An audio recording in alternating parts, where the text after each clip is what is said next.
Sr. Dom Afonso Bragança, Príncipe de Beira, Sr. António Pinto Marques, Presidente da Direção do Grêmio Literário, Sr. Presidente da Real Associação de Lisboa, João Távora, Sr. Gonçalves Ferreira, Sr. José Miguel Sardinha e demais membros da família do professor Jacinto Ferreira, meu querido amigo José Mendonça da Cruz.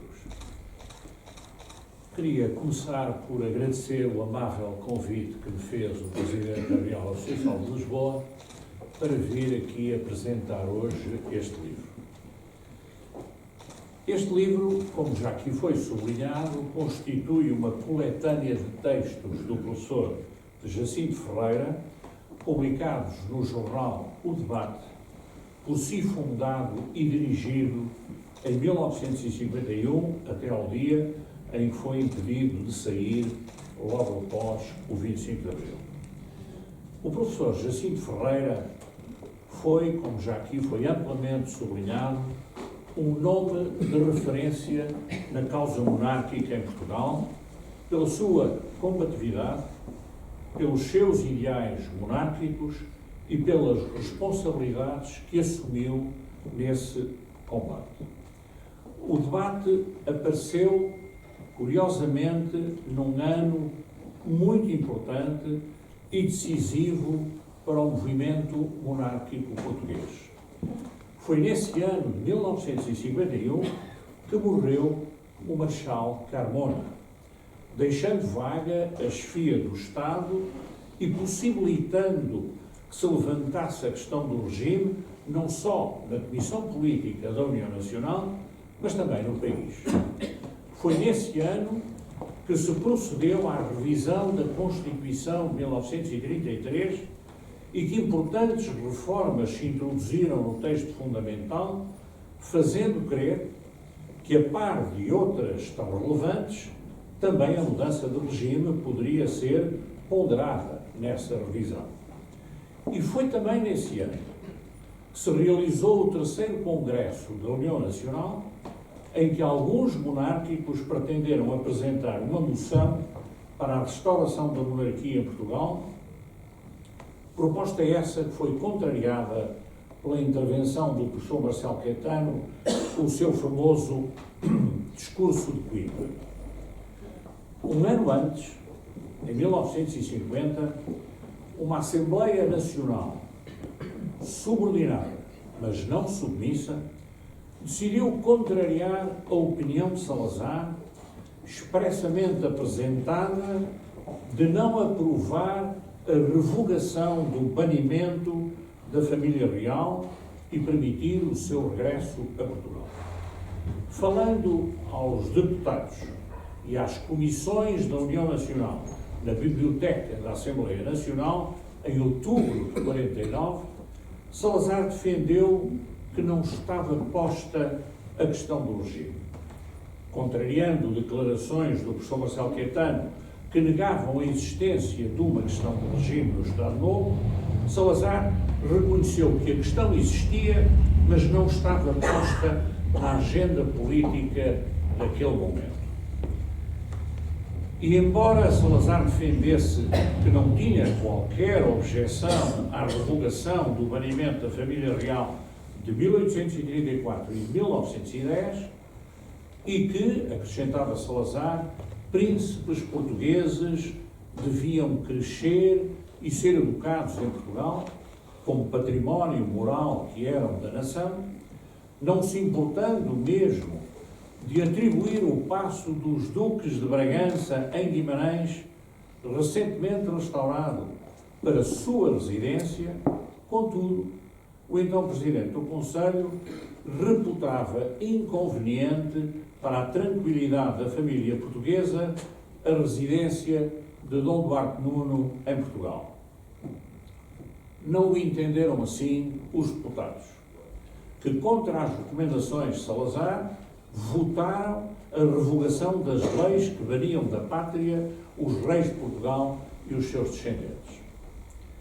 Jacinto Ferreira foi um desses deputados, que, através dessa decisão, permitiu o regresso a Portugal da família real. Aceitara, como já aqui foi dito, ser candidato nas eleições de 1949 e fazer parte de uma Câmara com uma composição favorável a tão importante medida até 1953. E foi um deputado particularmente interveniente, denunciando o que lhe parecia dever ser criticado na administração pública, defendendo reformas que considerava essenciais para o futuro de Portugal, propondo medidas que retificassem o rumo da política nacional. Fê-lo com inúmeras intervenções na Assembleia Nacional e fê-lo também com constantes textos que redigia para o debate, tribuna onde se notabilizou como polemista e como defensor dos ideais monárquicos e da restauração da monarquia. São esses textos que aqui se reúnem hoje.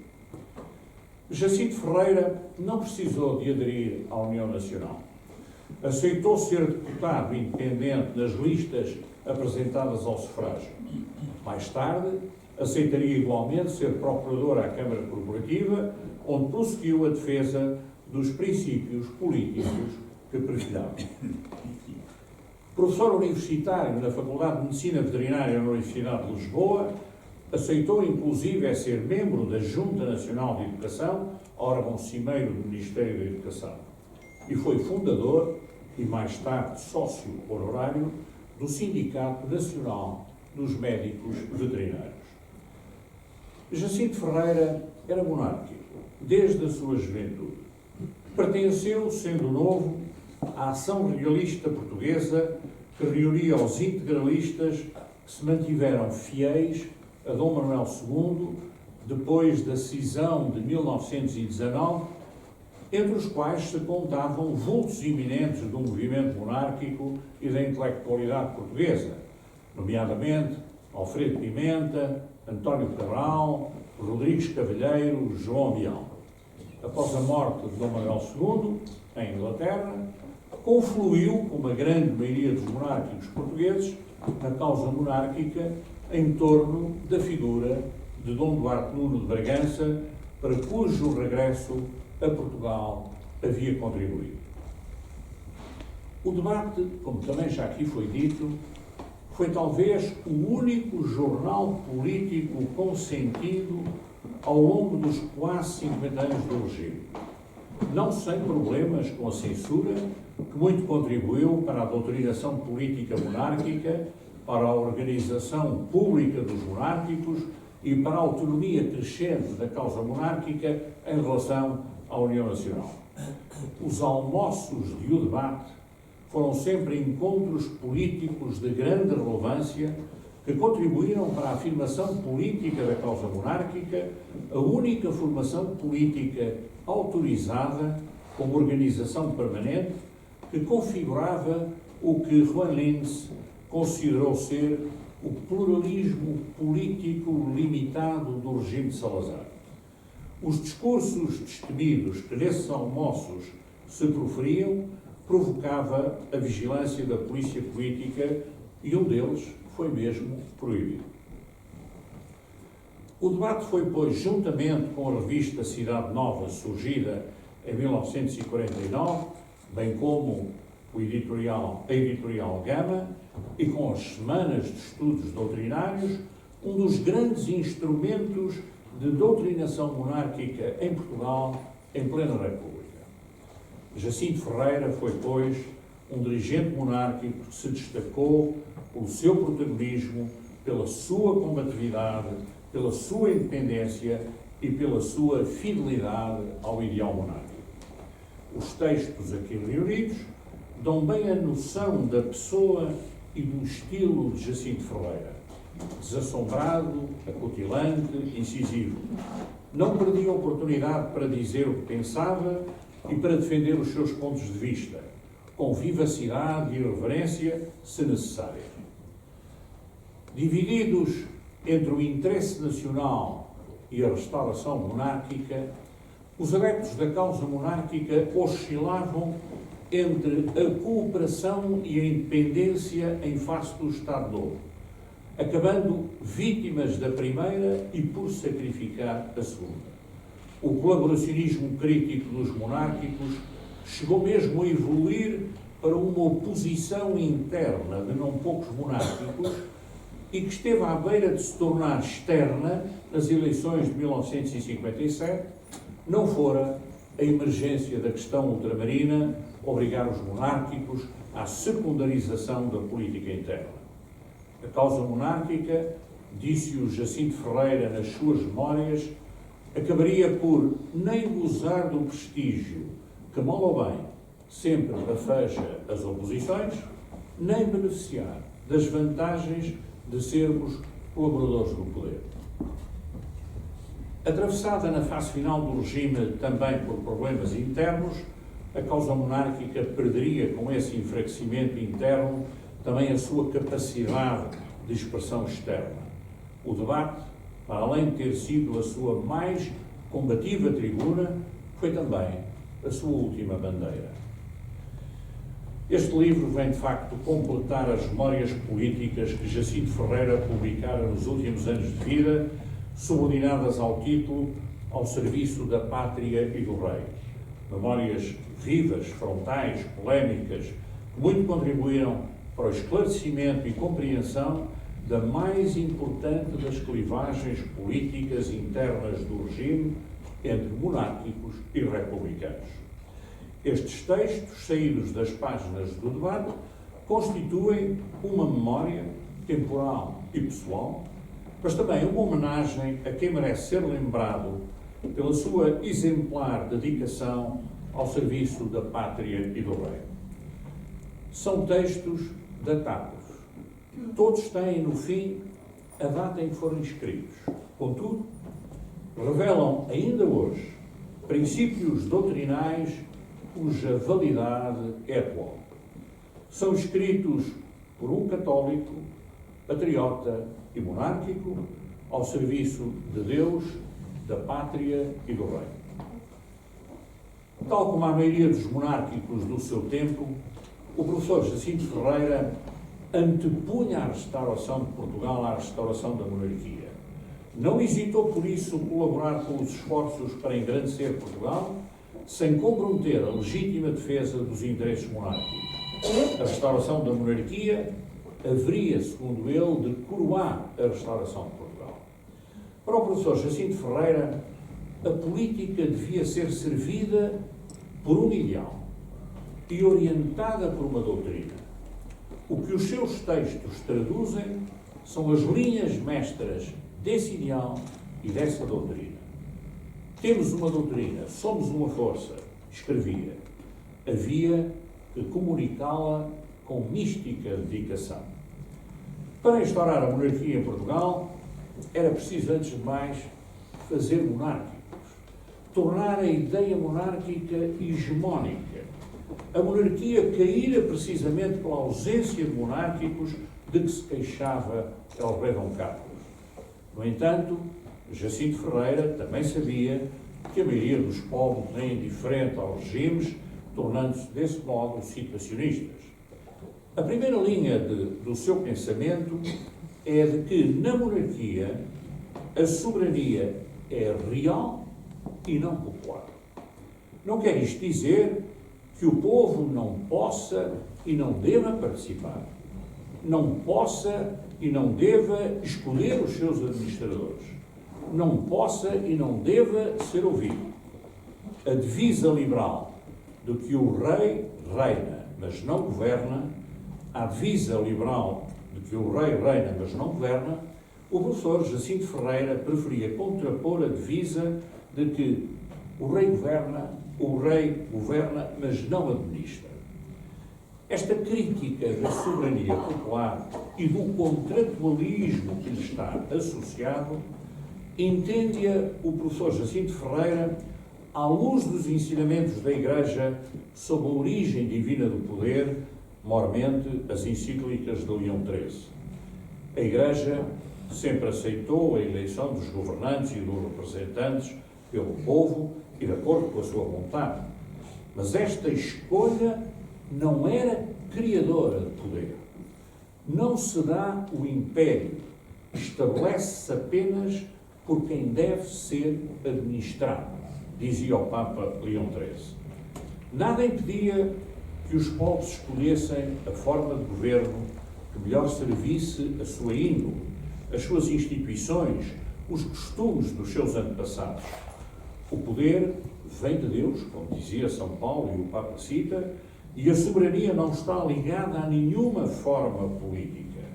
Os detentores da autoridade são investidos para procurar o bem comum. Por isso, todos devem obediência e lealdade aos detentores da autoridade. A vontade popular, dizia o Papa, não é fonte nem de direito nem de autoridade. A origem do poder público deve ser atribuída a Deus e não à multidão. Estou a citar Leão XIII, que acrescentava ser um dever a possibilidade do povo tomar parte no governo. A Igreja olhava para os modernos sistemas de representação com simpatia, recusando, porém, a ideologia contratualista. O rei recebe do povo o poder que Deus lhe atribui, condicionado pelo bem comum, limitado pelo direito natural e pela moral. Jacinto Ferreira acrescentava um poder limitado pelas liberdades individuais e coletivas, um poder dividido e repartido, condicionado pelos corpos intermédios, como aqui já foi dito. O rei, dizia Jacinto Ferreira, existe para a nação e não a nação para o rei. A monarquia não é, pois, em sua opinião, um monarquismo, um poder absoluto, sempre repudiado pela Igreja como forma de emancipação da sua tutela espiritual. O poder deve ser fiscalizado. Por isso mesmo, Jacinto Ferreira recusava o totalitarismo, o estatismo e o laicismo. Como católico, Jacinto Ferreira apresentava-se defensor do corporativismo da associação, que Pio XI explanou na 40º ano, pervertido pelo corporativismo de Estado, e que tem hoje tradução na concertação social. Havia que promover o entendimento entre o capital e o trabalho como forma de resolução da questão social que assolava as sociedades industriais. A desproletarização das massas de trabalhadores, dizia ele, devia passar pela difusão da propriedade e pela justa repartição da riqueza, entendida não como soma zero, mas como crescimento coletivo, ou seja, como soma positiva. Jacinto Ferreira tinha consciência da responsabilidade das elites. A nobreza devia ser a elite da futura monarquia, mas uma elite que servisse e não se servisse. E o papel da elite era ser fermento transformador, arauto doutrinador. Por isso, criou o debate. Um jornal que devia unir, recordar os que tombaram e impulsionar os vindouros, que devia divulgar o pensamento, atualizá-lo perante os desafios do futuro, que devia informar e formar. Semanalmente, o jornal, de bom aspecto gráfico, atrativo e vivo, chegava às mãos de mais de 2.000 assinantes, estabelecendo um elo entre os monárquicos, encorajando-os, fazendo aumentar os seus leitores. Mais do que crítico, que também era, o debate pretendia-se doutrinador, pela positiva. A política arte contrapunha Jacinto Ferreira a política como ciência, que importava estudar. Uma política com princípios, mas realista.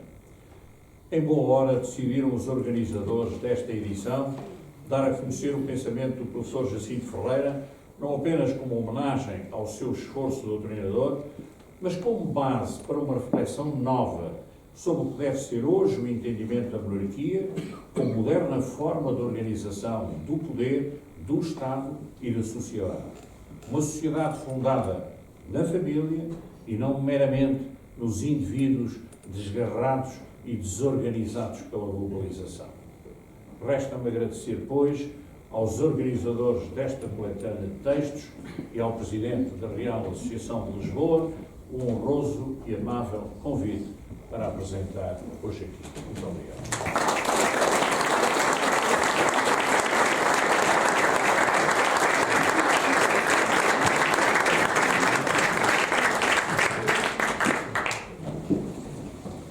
Só antes de terminarmos,